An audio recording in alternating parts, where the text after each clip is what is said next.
시편을 읽다가 보면 1절 그 위쪽에 표제가 드러나는 시편들이 있다 그랬습니다. 그래서 때때로 그 시편을 읽을 때 그 표제를 먼저 읽어서 이 시편을 어떻게 읽어야 되는지, 이 시편에 어떤 배경이 있는지 보는 것이 중요하다 몇 번 말씀을 드렸습니다. 도액 이야기 하면서도 그랬고요. 오늘 54편에도 표제가 있는데 이 표제 먼저 한번 같이 읽어보죠. 시작. 다윗의 맞쓰길 인도자를 따라 현악에 맞춘 노래. 10사람이 사울에게 이르러 말하기를 다윗이 우리가 있는 곳에 숨지 아니하였나이까 하던 때에.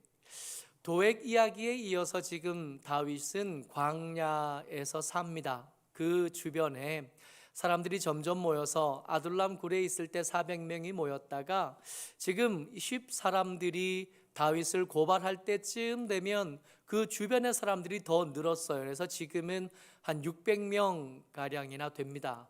여러분, 광야에서 혼자 사는 것도 아니고 600명이 살아요. 뭐 먹고 살았을까요?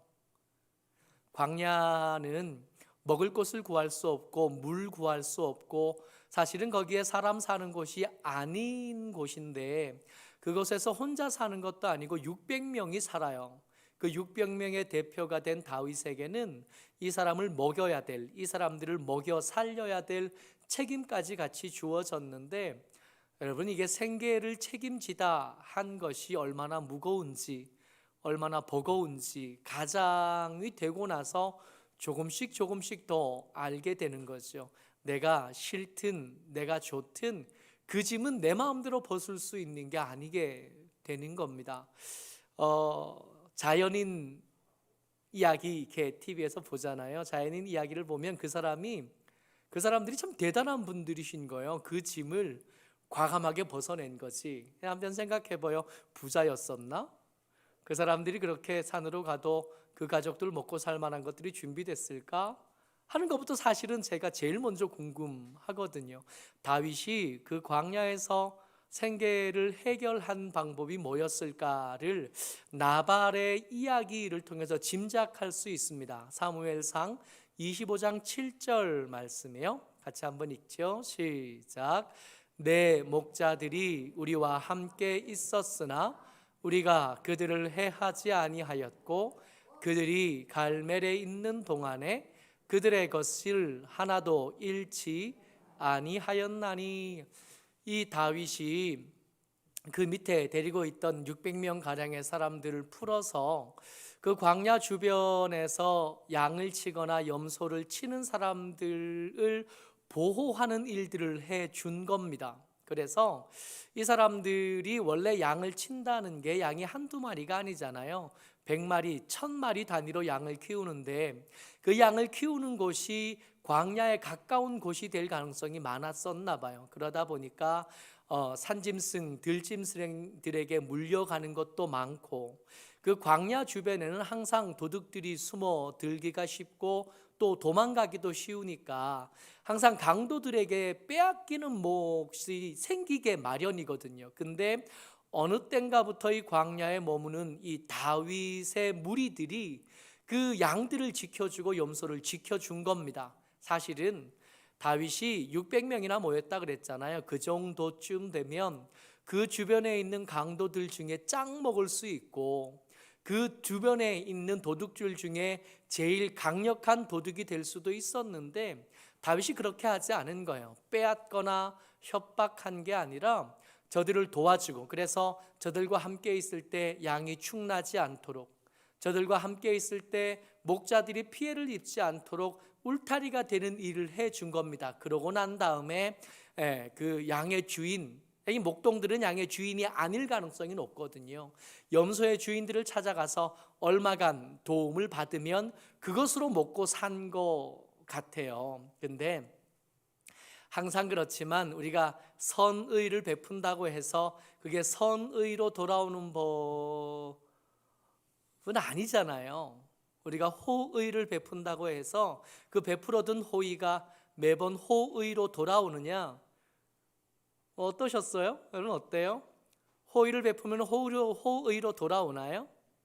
그런 경우들이 있기도 하지만 사실은 안 그런 경우도 많았던 것 같아요. 선을 베풀었는데도, 잘해준다고 했는데도 칭찬이 돌아오기보다 욕이 돌아오는 경우도 많았고, 저들의 필요를 따라 도움이 될 때, 울타리가 될 때는 가까이 하는 척하다가 어려운 지경에 처하면 헌신짝 버리듯 버리는 일들을 우리가 주변에서도 많이 보고, 때때로 우리의 삶에서도 경험하는 경우들이 있었던 거죠. 다윗이 그랬던 겁니다.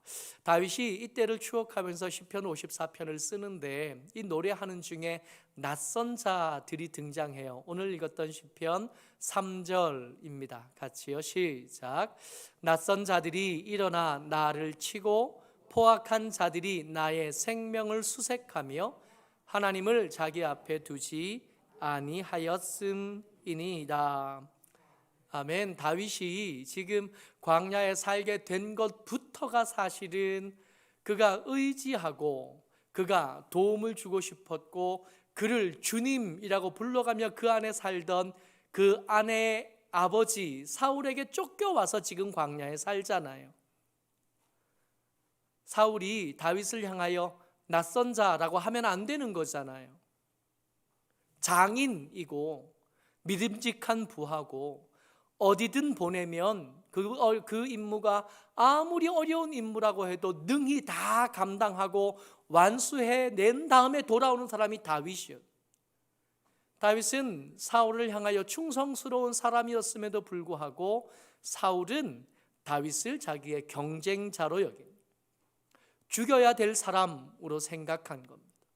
사울은 다윗을 향하여 나는 너 모른다. 너는 내 친구도 아니고 사위도 아니고 내 경쟁자일 뿐이고 내 대적자일 뿐이다. 네가 없어야 내가 편하고 네가 없어야 내 아들에게 내 왕위를 물려줄 수 있겠다 생각한 게 됩니다. 두 사람은 낯선 관계가 되어진 겁니다. 사울에게 다윗은 낯선 자고 다윗에게 사울도 낯선 자가 된 거죠. 다윗의 가운데는 호의가 있었지만 그 호의는 무시당했다. 그 선의는 무시당했대. 근데 사울은 강한 사람이었으니까 다윗보다 훨씬 더 강하고 다윗보다 훨씬 더 많은 걸 가진 사람이라 그런가 보다 했는데, 이제 어떤 일까지 벌어지냐 하면 그 양치는 사람들, 그 염소 치는 사람들까지 다윗을 향하여 나 너 모른다 하고 들고 일어선 겁니다. 낯선 자가 되어버렸어요.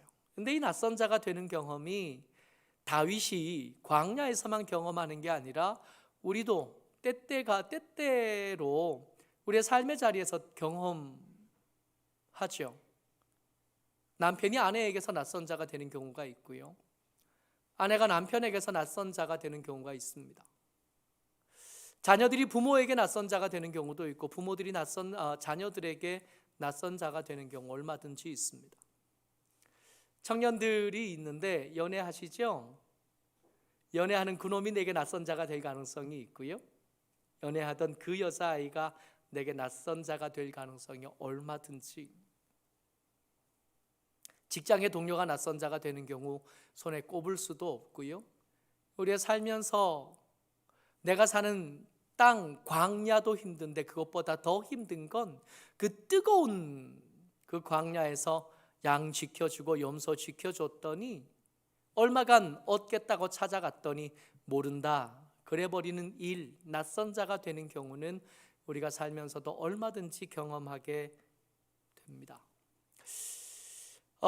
다윗의 이야기를 사무엘상에서 열심히 기록해 두시는데 낯선 자가 되는 경우가 한두 번이 아니에요. 도액은 말로 할 것도 없고 사울도 그렇겠거니와 이름이 등장하지 않은 어떤 사람들이 이 낯선 자가 되는 경우도 많은데, 유독 오늘 시편 54편에서는 10사람들이 그랬다 하는 이야기가 등장하는데 두 번이 등장해요. 사무엘상에 두 번을 기록을 해둡니다. 그 첫 번째가 뭐였냐 하면 여기죠. 23장 19절에 등장해요. 같이 읽어보죠.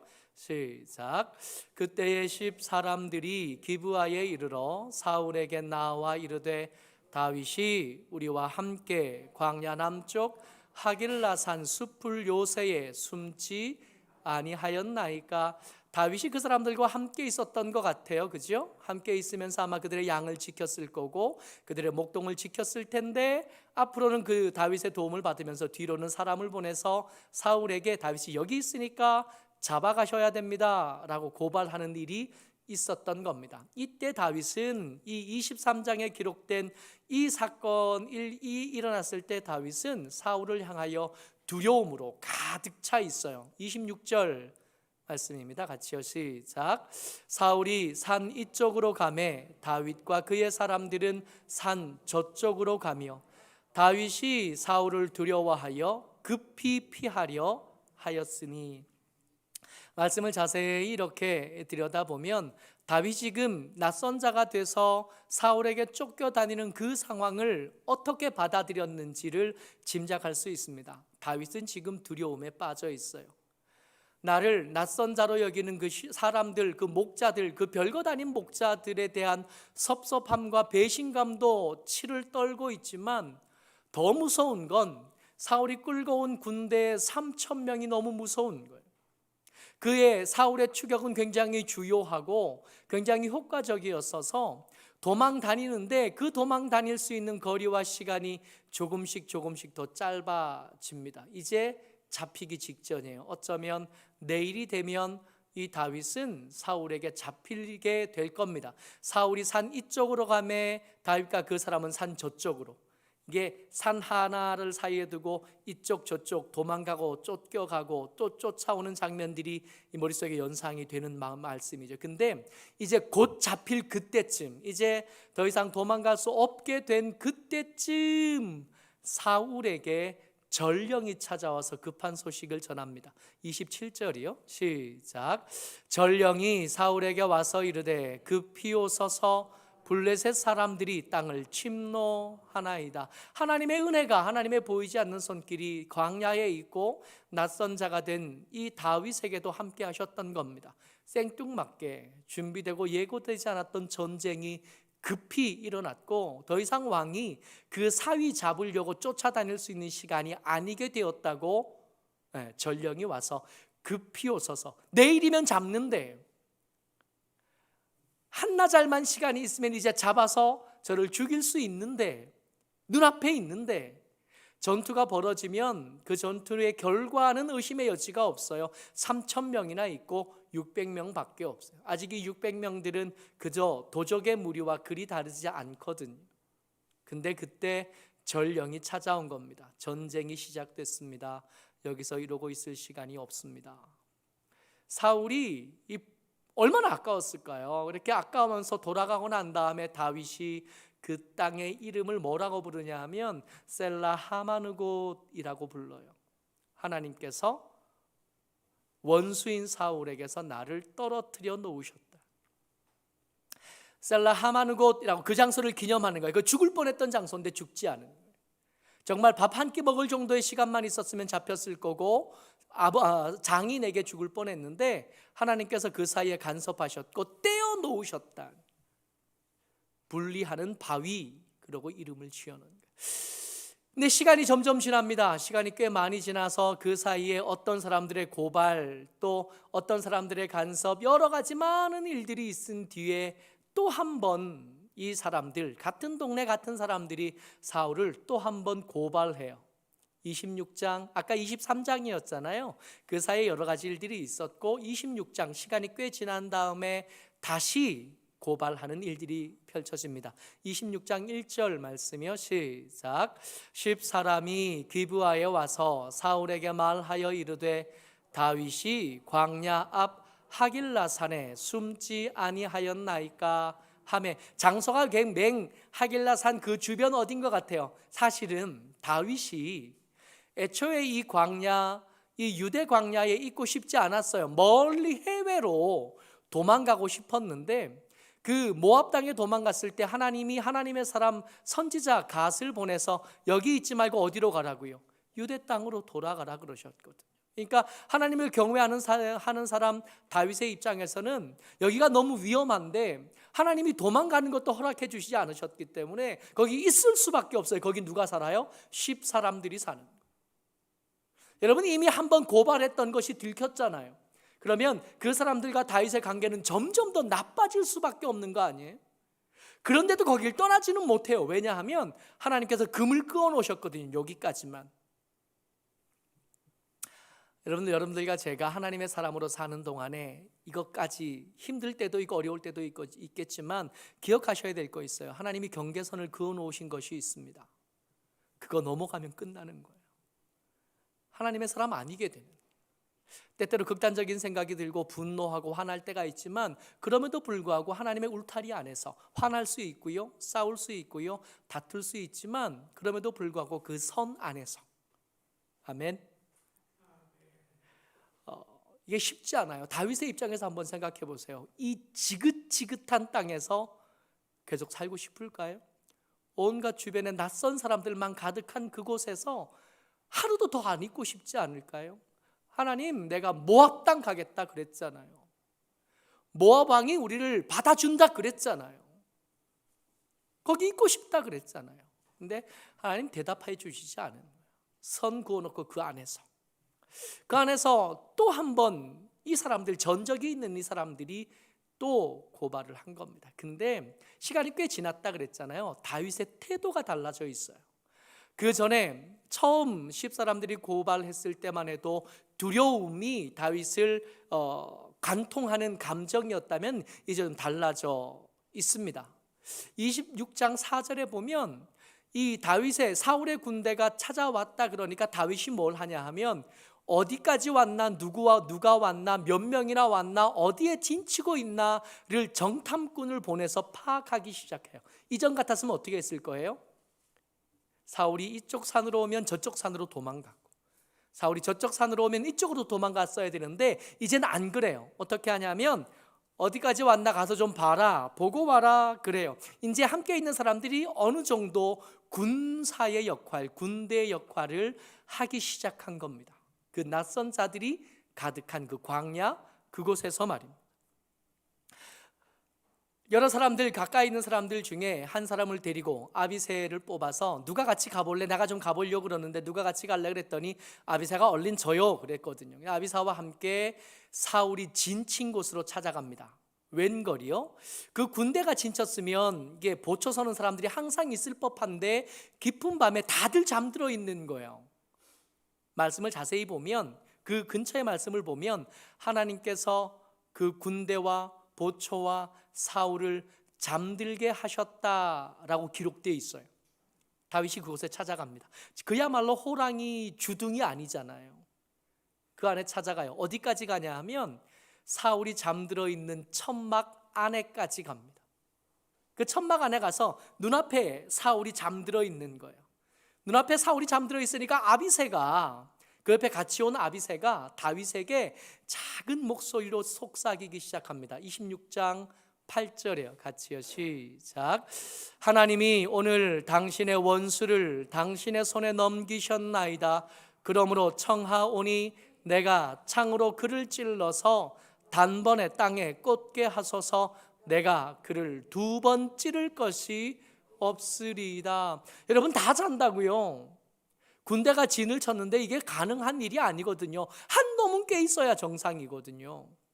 군대 가면 제일 열심히 배우는 게 총싸움일 것 같지만 그런 게 아니고 줄 서는 거 먼저 배우고 근무 서는 거 먼저 배우고 삽질하는 거 배우고 뭐 이런 건데, 그날 그 수천 명의 군대들 중에 아무도 깨어있는 사람이 없었다고요. 하나님의 인도하심이잖아요.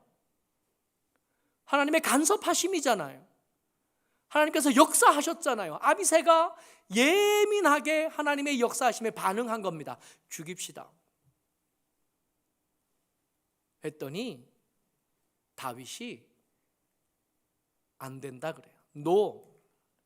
다윗이 아비새에게, 죽이고 싶어하는 아비새에게 대답한 말입니다. 11절 말씀이요. 시작. 내가 손을 들어 여호와의 기름 부음 받은 자를 치는 것을 여호와께서 금하시나니 너는 그의 머리 곁에 있는 창과 물병만 가지고 가자. 죽이지 말래요. 죽이지 말고 우리가 여기 왔었다는 흔적만 남기자요. 저기 창이요. 사울은 단창을 던지는데 귀재입니다.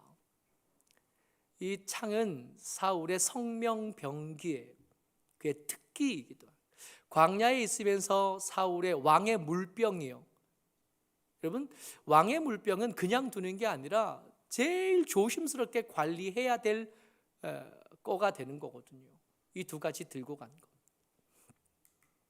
여러분, 낯선 자가 되었다는 제목으로 말씀을 나누고 있습니다.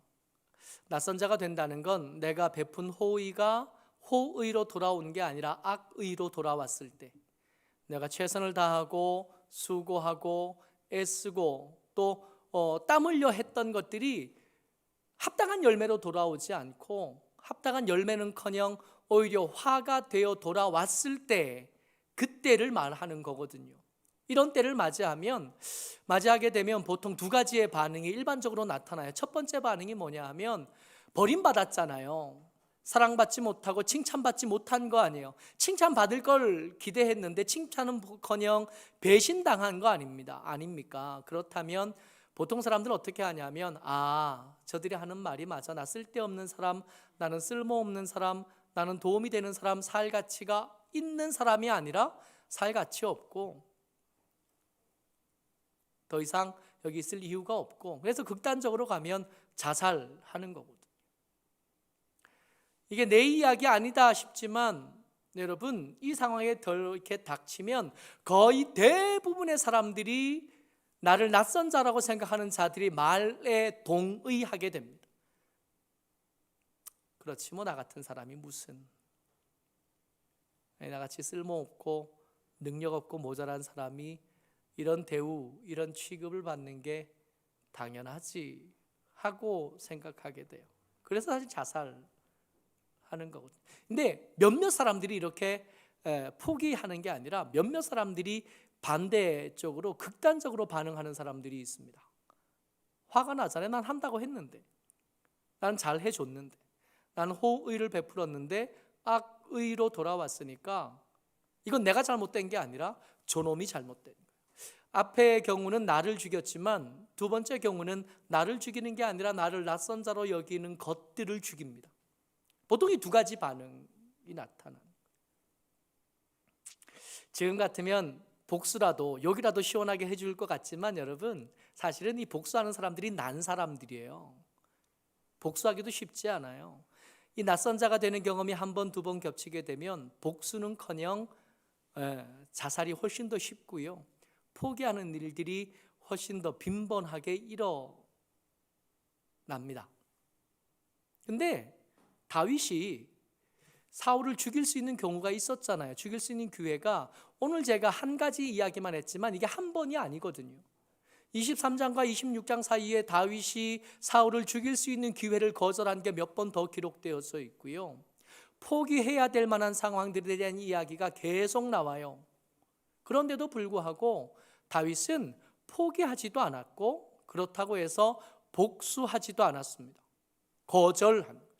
하나님이 주신 기회가 틀림없음에도 불구하고, 아니다, 물병과 창만 가지고 가자 했던 거예요. 어떻게 그럴 수 있었을까요? 아니, 왜 그랬을까요? 하나님이 주신 기회잖아요. 이 사울만 죽이면 이 다윗을 사랑하는 사람들이 많이 있어요. 대표적으로 왕자 요나단이 다윗의 편이잖아요. 그러면 사울의 나라는 얼마든지 다윗의 나라가 될 것도 같아요. 이것까지 생각해 보면 하나님의 감동하심, 하나님의 역사하심이 틀림없는 것 같은데 왜 거절했을까요? 첫 번째, 왜 거절했냐 하면, 지금 내가 저들에게 베푼 호의를 악으로 돌려준 별것 아닌 것들, 그 목동들에게 실망하고 좌절한 건데, 근데 그 목동들이 내 생계를 책임진 게 아니라고 다윗은 믿고 있기 때문에 그렇습니다. 이때를 추억하면서 쓴 시가 54편인데 그 중에 4절에 다윗의 믿음의 고백이 드러나요. 같이요, 시작. 하나님은 나를 돕는 이시며 주께서는 내 생명을 붙들어 주시는 이시니이다. 여러분, 저들이 주는 몇 푼 돈으로 난 먹고 사는 사람이 아닌 거예요. 내가 호의를 베푼 것은 저들에게 몇 푼 얻기 위해서, 내 목숨줄을 붙잡고 있는 저들에게 잘 보이기 위해서 한 게 아니에요. 내 목숨줄을 붙잡고 계신 건 하나님이신 거예요. 이 광야에서 내 생계를 책임지시는 분은 겉보기에는 나발, 어리석은 사람 나발 같으나 나발이 아니라고 다윗은 믿음으로 고백하고 있는 거예요. 내가 나발 때문에 먹고 산다고? 아니야. 내가 그 목동들 그 양 몇 마리 나눠주고 염소 몇 마리 나눠주는 것, 그것 먹고 내가 구걸하듯이 산다고? 아니야. 나는 하나님께서 붙들어 주시는 생명 가지고 사는 사람이고 하나님께서 공급하시는 음식 가지고 사는 사람이지, 사는 곳이 비록 광야이긴 하지만 나는 거지는 아니야. 다윗만 그런 게 아니라 때때마다 낯선 자가 돼서 억울하고 화나고 또 비참해지는 여러분들과 제게도요, 우리의 생명은 저들의 손에 달린 게 아니에요. 우리 회사 사장님이 내 생계를 붙잡은 게 아니에요. 내게 성적을 주는 선생님에게 내 삶이 붙잡힌 게 아니에요. 세상의 권력자들의 우리의 생명이 붙잡힌 게 아니라 하나님이 내 생명을 붙잡고 계시고 내 생계를 붙잡고 계신. 광야에 갔으면 죽을 수밖에 없고 죽었어야 되는데 안 죽잖아요. 안 죽을 뿐만 아니라 말씀드렸던 것처럼 이 배반하는 사람들, 이 낯선 자들이 고발할 때 다윗의 모습은 약해져 가고 있는 게 아니라 오히려 그 광야에서 조금씩 더 강해져 가고 있잖아요. 그들이 먹을 걸 잘 줘서요, 그들이 넉넉하게 그들이 있는 것들, 그들에게 것들을 우리에게 나누어 줘서 그렇게 된 게 아니라 하나님께서 그 생명을 붙잡으시고 하나님께서 그를 돕고 계시기 때문에 이런 일이 가능한 거라는 겁니다. 다윗이 이걸 믿어요. 그러니까 저들의 무시, 저들의 배신에 대해서 맞아, 저들의 배신 적당해, 나 같은 게 살아서 뭐하나, 이런 생각 안 할 수 있게 되어진. 내 생명은 하나님의 손에 달렸고 내 생계와 내 삶은 하나님의 주관하시는 대로 되어진다고 믿는 거예요. 그래서 안 죽을 수 있는, 그가 안 죽을 뿐만 아니라 그와 함께 모여든 그 한 많은 사람들, 그 상처 많은 사람들까지 품에 안고 너희들 안 죽는다고, 너희들의 생명은 하나님께서 붙잡고 계신다 라고 말해가면서 버텨내는 중에 그들은 점점 군대다워지고 있고 그들은 점점 하나님의 사람으로 세워져 가고 있는 겁니다. 다윗이 포기도 그리고 복수도 하지 않을 수 있었던 이유는 사실은요, 화가 나지 않아서가 아니에요. 사울을 사랑했기 때문도 아니고 사울을 향해서 용서했기 때문도 사실은 아닙니다. 다윗이 알아요. 내가 하는 복수보다 하나님의 복수가 훨씬 더 잔인하시다는 걸 알기 때문에 직접 죽이지 않은 겁니다. 54편 5절 말씀이요, 시작. 주께서는 내 원수에게 악으로 갚으시리니 주의 성실하심으로 그들을 멸하소서. 여러분, 이 말씀을 좀 무섭게 들을 필요가 있어요. 혹시 낯선 자가 되어야겠다 하는 감동이 생길 때, 혹시 나도 나와 함께한 동료들, 나와 함께한 가족들, 나와 함께한 공동체 안에서 낯선 자가 되어 봐야겠다는 생각이 들 때 여러분 이 말씀 기억하셔야 됩니다. 하나님께서 지금 뭘 하시려고 하냐 하면 다윗의 원수가 된 자들에게 갚으시는데 뭘로 갚으시겠다고요? 악으로 갚으시겠대요. 선함과 긍휼로 갚으시는 게 아니라 악이요, 이 악이라는 단어는 그야말로 사탄의 무기, 그거예요. 악으로 갚으시겠다고요. 다윗이 압니다. 사울을 용서한 게 아니에요. 사울이 불쌍하다가 생각한 게 아니에요. 사울이 미쳐서 이렇지, 아니요, 내가 갚는 것보다 하나님이 갚으시는 게 훨씬 더 잔인하다는 걸 아는 거예요. 그래서 직접 죽이지 않는 거예요. 내가 죽으면 금방 죽을 거 아니에요. 그걸로 만족하지 않기 때문에 하나님께 맡겨드리는 거예요. 게다가 주의 성실하심으로 갚으실 걸 알기 때문입니다. 성실하심으로요. 하나 한마디 표정 하나 다 기억하셨다. 한 가지 한 가지 다 갚으시겠다. 선한 마음으로 한 게 아니에요. 바다처럼 넓은 마음으로 한 게 아닙니다. 거기서 아비새가 내가 죽일까요? 할 때 아니야 라고 할 때 말린 것은 사랑과 은혜가 풍성한 사람이어서가 아니라 내가 하면 충분히 못 갚을 걸 아는 거예요. 내가 갚는다고 해결되어지지 않을 걸 아는 거예요. 그래서 하나님께 넘겨드린 겁니다. 하나님께서 악으로 갚으시고 성실하심으로 갚으셔서 하나도 남김없이 다 갚으실 걸 아는 거예요. 또 하나님께서 이것을 기뻐하시는 이유는 여러분이 복수라는 게 폭력으로 행해진 이 복수라는 게요, 이게 가해자 피해자에게 한쪽에게만 아니라 이 폭력은 가해자에게도 피해자에게도 다 상처를 만든다는 걸 하나님이 아시니까 이걸 선택하지 않은 다윗을 응원해 주신 겁니다. 여러분, 가해자는 두 다리 쭉 뻗고 살 것 같지만 여러분, 그렇지 않대요. 미국은 전 세계를 상대로 전쟁하는 나라잖아요. 무슨 문제만 있으면 미군들 거기 가잖아요, 전쟁하러. 근데 그 전쟁하는 병사들이 돌아와서 연금 받고 편안히 살 것 같은데 그렇지 않대요. 파병 갔다가 전쟁을 경험하고 돌아온 미군은 전쟁에서 지지 않거든요. 항상 가해자, 승리자의 편에 서는 게 미군인데 그 미군들, 그 전쟁을 수행하고 사람을 죽였던 그 사람들 본국에 돌아와서 PTSD요, 정신병에 시달리는, 사람을 죽였던 기억, 그래서 거기서 폭력을 행했던 기억들이 그들의 삶을 망가뜨려서 일상생활을 못하도록, 그래서 돌아온 파병 군인들의 거의 대부분이 다 노숙자로 삽니다. 이미 그게 사회적인 문제가 돼서 굉장히 심각하게 된 상태까지 지금 되어 있어요. 하나님이 아셨던 거예요. 니들 손으로 직접 갚지 마. 그러다가 저들만 상하는 게 아니라 네 원수만 상하는 게 아니라 네가 상하게 된다.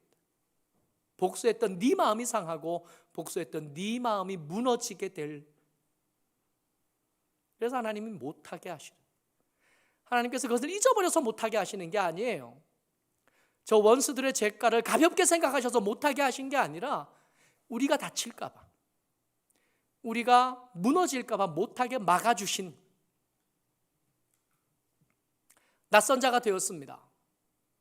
이런 일을 경험하지 않으면 좋겠으나 살다가 보니까 낯선 자가 되기로 자처하는 사람들을 만나겠더라고요. 친구들 중에도 있고, 또 절대로 낯선 자가 되지 말아야 될 부부 사이에도 때때로 낯선 자가 되는 경험들을 하겠더라고요. 공동체 안에서 그런 일도 얼마든지 만나고 경험하겠더라고요. 그때 여러분, 포기하지 않아야 될 이유, 그 사람 때문에 우리가 사는 게 아닙니다. 우리는 하나님 때문에 살아요. 그러니까 포기하지 않아도 되고, 저들이 무시하고 저들이 나를 배신할 때 거기에 너무 집착하지 않아도 돼요. 하나님은 여전히 우리 편이시고 하나님은 여전히 내 손 잡아주시는 분이십니다. 직접 갚아주려고 너무 애쓰지 마세요. 그 분노에 휩싸였다가 내 마음 상하고 나도 무너질 수 있으니까 굳이 그러지 마세요. 하나님께 맡겨드리면 하나님은 그 복수에 훨씬 더 능숙하시고 훨씬 더 꼼꼼하게 하나하나 다 갚아주실 거예요.